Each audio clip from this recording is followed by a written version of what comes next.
কুল্লু নাফসিন যায়িকাতুল মাউত, সমস্ত আত্মা, সমস্ত প্রাণ আল্লাহ তাআলা বলেন মৃত্যুর স্বাদ গ্রহণ করুন, মৃত্যুর স্বাদ গ্রহণ।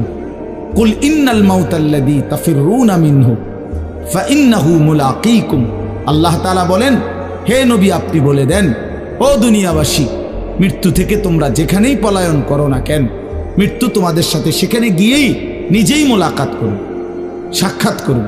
তুমি ডাকতে হবে না, মৃত্যু নিজেই আসো, মৃত্যু নিজেই আসো।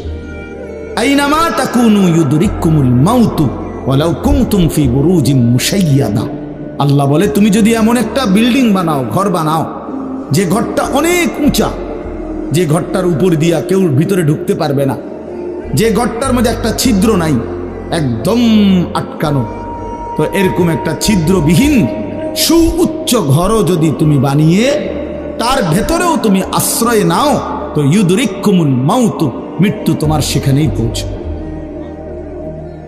তোমার সেখানেই পৌঁছবে।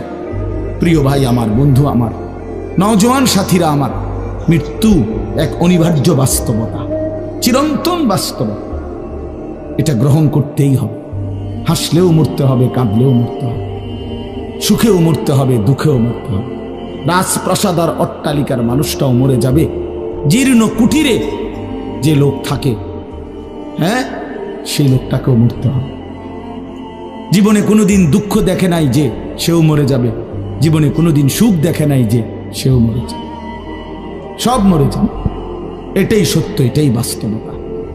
অতএব মৃত্যু এক অনিবার্য বাস্তবতা, এটা গ্রহণ করতেই হবে। এটা যদি আমরা মনে রাখি, আমাদের জীবন অনেক সুন্দর হইত, অনেক সুন্দর হইত। রাসূলুল্লাহ সাল্লাল্লাহু আলাইহি ওয়াসাল্লাম বলছেন, আকসিরু যিকরা হাদিমিল লাযযাত ইয়ানি আল মাউত,